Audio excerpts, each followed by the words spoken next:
तो गाइस कैसे हैं आप सब लोग। लेवल अप टू सर्वाइव के एपिसोड 43 के साथ हाजिर हूं। तो लास्ट एपिसोड के एंड पे हमने देखा था ली टेंपल ऑफ कैप्री के बाहर पहुंच जाता है और टैबरी भी उसके साथ ही होता है। जबकि उसी वक्त छत के ऊपर एगोलिस खड़ा होता है। एगोलिस उसे देखकर बहुत ज्यादा एक्साइटेड हो जाता है और कहता है तो फाइनली तुम यहाँ पर रीअपियर हो ही गए, लेकिन तुम्हें परेशान होने की जरूरत नहीं है। मैं तुम्हें एक बहुत ही आसान मौत दूंगा। और वो बड़ी स्पीड के साथ ली के ऊपर अटैक करने के लिए वहाँ पर नीचे उतर आता है। जबकि वहाँ पर एक जबरदस्त धमाका दिखाया जाता है। तो इस एपिसोड की शुरुआत में दिखाते हैं यहाँ पर एक जबरदस्त धमाका होता है। एगोलिस ने अपने पंजे को यूज करते हुए ली के ऊपर अटैक किया होता है। वहीं पर सामने कैप्री खड़ा होता है। कैप्री अपने भाले को सामने करते हुए उसके अटैक को ब्लॉक कर लेता है। ली भी इस बात से काफी ज्यादा हैरान होता है और कहता है इस कमीने की स्पीड तो बहुत ज्यादा है। अगर अभी यहाँ पर कैप्री मेरे सामने आकर इसके अटैक को ब्लॉक नहीं करता तो अभी तक इसने मुझे मार दिया होता। मैंने जितना सोचा था कैप्री उससे भी ज्यादा स्ट्रॉन्ग है। एगोलिस भी वहाँ पर कैप्री को देखकर बहुत ज्यादा हैरान होता है और कहता है इस लड़के के पास तो अपना एक सोल सर्वेंट है, लेकिन सोल सर्वेंट तो सिर्फ गार्ड्स ही बना सकते हैं। उन्हें लगता है कि लॉर्ड हेडिस इसी वजह से इस लड़के को मारना चाहती है। उन्हें लगता है कि इस लड़के के पास गार्ड को मारने की या फिर गार्ड बनने की शक्ति है।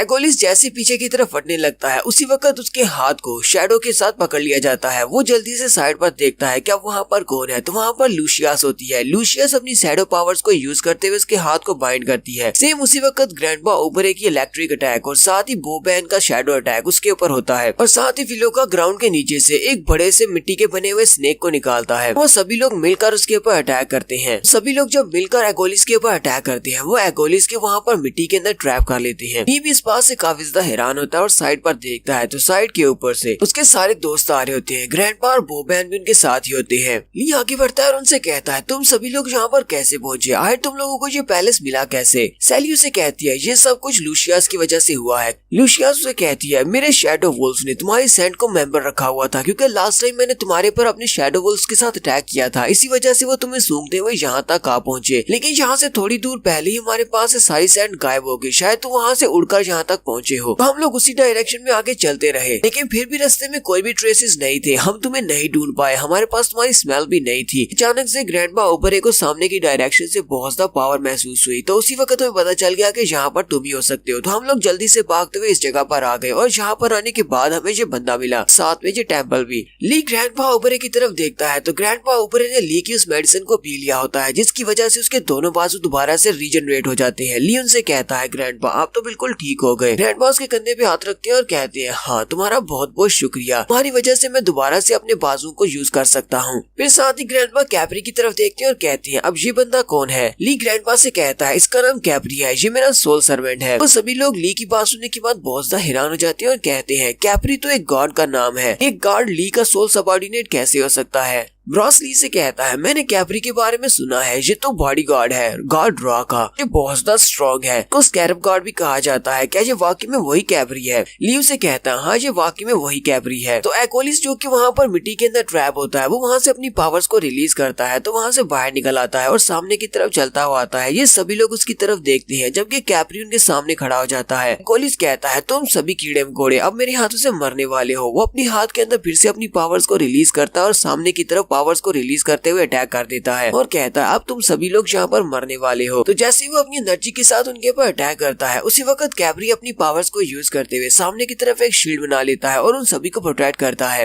एगोलिस के अपने अटैक को खत्म करने के बाद कैप्री ली से कहता है मास्टर आप सभी को टेंपल के अंदर जाना चाहिए, आप जाकर वहाँ पर सील को अनलॉक करें, तब तक मैं इस कचरे को यहीं पर रोक कर रखता हूँ। ली और बाकी के सभी लोग टेंपल के अंदर की तरफ भागना शुरू करते हैं और उसे कहते हैं ठीक है तुम अपना ध्यान रखना। और वो सभी लोग भागते हुए टेंपल की एंट्रेंस के पास पहुंच जाते हैं, जबकि एगोलिस अपनी पावर्स को रिलीज करते हुए उनके ऊपर अटैक करता है और कहता है तुम सभी को क्या लगता है कि तुम लोग इतनी आसानी के साथ टेंपल के अंदर जा सकते हो। लेकिन जैसे वो अपनी एनर्जी को क्रिएट करके उनके ऊपर अटैक करने लगता है कैप्री जल्दी से हवा में चला जाता है और अपने साइड को घुमाते हुए उसके ऊपर अटैक करता है और उसके सामने खड़ा हो जाता है। एगोलिस उसे कहता है तुम फिर से मेरे रास्ते को ब्लॉक कर रहे हो। ली और बाकी के सभी लोग एंड्रोस के पास पहुंच जाते हैं। ली के पास विंडो ओपन होती है और उसे कहा जाता है क्या तुम इस टेंपल के अंदर जाना चाहते हो। ली कहता है हाँ। इस वक्त वो टेंपल ओपन हो जाता है और ये सभी लोग टेम्पल के अंदर चले जाते हैं। ली कहता है चलो जल्दी से चलते हैं और जाकर सील को ढूंढते हैं। ली और उसकी टीम के टेम्पल के अंदर चले जाने के बाद कैप्री ड्रैगन से कहता है अब सिर्फ हम दोनों ही यहाँ पर बचे हैं, अंडरवर्ल्ड के ड्रैगन राइडर। नेक्स्ट सीन हमें टेम्पल के अंदर का दिखाया जाता है। ली और बाकी के सभी लोग अंदर भागते हुए जा रहे होते हैं। ली कहता है ये तो बहुत ज्यादा अजीब है, हम लोग काफी देर से भाग रहे हैं लेकिन हम लोग अभी तक टेम्पल के एंड तक नहीं पहुँच पाए। अभी सामने का रास्ता देखकर तो लगता है कि ये बहुत ज्यादा लंबा है, ठीक है हमने अभी आधा रास्ता भी नहीं तय किया। ली वहीं पर रुक जाता है और सभी से कहता है यहीं पर रुको। वो सभी लोग भी वहीं पर रुक जाते हैं और कहते हैं अब तुम्हें क्या हुआ, क्या यहाँ पर हमारे पर दुश्मन ने अटैक किया है? ली उनसे कहता है नहीं, यहाँ पर कोई भी दुश्मन नहीं है। वो सभी लोग भी इसकी बात सुनने के बाद हैरान हो जाते हैं, स्पेशली बोबैन। वो चिल्लाकर उसे कहता है तो फिर अचानक तुम्हारे यहाँ पर रुकने का मकसद क्या है? अगर यहाँ पर कोई भी दुश्मन नहीं है, तुमने हम सभी को यहाँ पर रोककर बहुत ज्यादा डरा दिया। ली उन सभी से कहता है क्या तुम सभी ने इस बात को नोटिस नहीं किया? हम लोग काफी देर से टेम्पल की गैलरी में भाग रहे हैं लेकिन सामने का रास्ता खत्म होने का नाम ही नहीं ले रहा। फिर साथ ही वो दीवार के पास जाकर खड़ा हो जाता है और कहता है दीवार के ऊपर ये जो स्केच बना हुआ है थोड़ी देर पहले भी मैंने इसको यहाँ से देखा था, मुझे लगता है कि हम लोग दोबारा से उसी जगह पर हैं। ली कहता है जब मैं उड़ते हुए यहाँ पर पहुंचा था तो मैंने इस टेम्पल के स्ट्रक्चर को देखा था, इसका साइज इतना ज्यादा बड़ा नहीं है क्योंकि इस टेम्पल के अंदर आने के बाद हम लोग कब से भाग रहे हैं और इसके एंड तक नहीं पहुंच रहे, कहीं पर तो इसका छोर होना चाहिए था। मुझे लगता है कि यहाँ पर इसका स्ट्रक्चर बाहर के मुकाबले में बहुत ज्यादा अलग है, यहाँ पर किसी ने स्पेस मैजिक को यूज किया है या फिर यहाँ पर ये कोई भूल भुलैया है। ग्रैंडमा उसी वक्त दीवार के ऊपर 2 कट्स के निशान लगाते हैं और कहते हैं तो जल्दी से आगे बढ़ते हैं। अगर तुम्हें लगता है कि ये एक भूल भुलैया की तरह है और हम लोग घूम फिर कर वापस इस जगह पर आ रहे हैं तो वापस ये निशान हमें दिखाई देंगे, चलो हम जल्दी से आगे बढ़ते हैं। और वो सभी लोग ग्रैंडपा की बात सुनने के बाद फिर से सामने की तरफ भागना शुरू करते हैं। भागते हुए ली कहता है जब से मैं इस टेम्पल के अंदर एंटर हुआ हूँ तब से मेरे सिस्टम ने मुझे नोटिफिकेशंस देने बंद कर दिए हैं और ना ही मेरे पास मैप ओपन हो रहा है, मैं अपने मैप फंक्शन को भी यूज नहीं कर पा रहा और ना ही मेरे पास कोई मिशन वाली विंडो ओपन हुई है। लगता है कि मैंने यहाँ पर किसी चीज को मिस कर दिया है। तो सभी लोग भागते हुए फिर से एक जगह पर रुक जाती है। सैली उनसे कहती है यहीं पर रुको, सामने की तरफ देखो। वो सामने की तरफ देखती है तो दीवार के ऊपर ग्रैंडपा के लगाए हुए कट्स होते हैं। वो लोग फिर से घूम फिर कर उसी जगह पर आ जाते हैं। बोबैन उनसे कहता है हम लोग काफी देर से चल रहे हैं और घूम फिर कर उसी जगह पर आ गए, आखिर हम लोग एग्जिट तक पहुँच क्यों नहीं पा रहे? सैली उनसे कहती है हम लोग पहले से बहुत ज्यादा तेज स्पीड के साथ भाग रहे हैं, अगर वाकई में यहाँ पर कोई एग्जिट होता तो हम लोग अभी तक उस एग्जिट तक पहुँच चुके होते, लेकिन हम लोग अभी तक एग्जिट तक नहीं पहुँचे, इसका मतलब ये है कि ये एक भूल भुलैया है। लियोन से कहता है यहाँ पर कोई एग्जिट है ही नहीं, जहाँ से हम लोग एंटर हुए थे वो जगह भी अब गायब हो चुकी है, ना तो हम लोग पीछे जा सकते हैं और ना ही आगे जा सकते हैं। और इस वक्त हम लोग जिन निशान के सामने खड़े हैं ये वही जगह है जहाँ पर हम लोगों ने निशान लगाया था, ये कोई और जगह नहीं है। मुझे लगता है कि हम लोग एक ही लूप में यहाँ पर बार बार भाग रहे हैं और ये सब कुछ इस टेम्पल की भूल भुलैया की वजह से हो रहा है। ली अपने सिस्टम की विंडो ओपन करता है और कहता है मुझे अभी तक इस बारे में समझ नहीं आ रही कि हम लोग को इस लूप में एंटर कब हुए। तो हम लोग इस टेम्पल में आए थे तब तो इस टेम्पल के सामने की दीवार काफी छोटी थी, ऊपर से मुझे मेरा सिस्टम भी कोई हिंट्स नहीं दे रहा कि यहाँ पर चल क्या रहा है। ली कहता है हमें जल्दी से जल्दी इस लूप को पार करना होगा और सील को अनलॉक करना होगा, क्योंकि अगर वहाँ पर कैप्री हार जाता है तो वो बंदा भी टेम्पल के अंदर आ जाएगा और जो हमारे लिए पहुंचना मुश्किल हो जाएगा। ली अभी उसी निशान के सामने खड़ा होता है कि बाकी के सभी लोग भागते हुए फिर से वापस आ जाते हैं और उसे कहते हैं ली हमने सब कुछ देख लिया, दीवारों के ऊपर भी देख लिया, कोई मैकेनिज्म नहीं है, यहाँ तक कि हमने ग्राउंड के ऊपर भी चेक कर लिया है, ग्राउंड्स के ऊपर भी कोई भी हिडन डोर्स नहीं है। ली उनसे कहता है तो क्या तुम लोगों ने सीलिंग को चेक किया, क्या सीलिंग के ऊपर कुछ था या नहीं? ग्रैंडपा कहते हैं हाँ हम लोगों ने सीलिंग्स को भी चेक कर लिया है, सीलिंग्स के ऊपर भी कुछ भी नहीं है, कोई भी क्लूज नहीं मिले, हमें यहाँ से निकलने के लिए किसी और रास्ते के बारे में सोचना पड़ेगा, इस तरह भाग कर तो हम लोग इस रास्ते से नहीं निकल सकते। बोबैन सैली से कहता है सैली तुम्हारे पास फायर पावर है, क्या तुम अपनी फायर पावर को यूज करते हुए दीवार के ऊपर अटैक करोगी? अपनी फायर बॉल से अटैक करो, इस दीवार को तोड़ दो, पता हम लोग इस दीवार को तोड़कर दूसरी जगह पर जा सके। सैली से कहती है क्या वाकई में ये काम करेगा?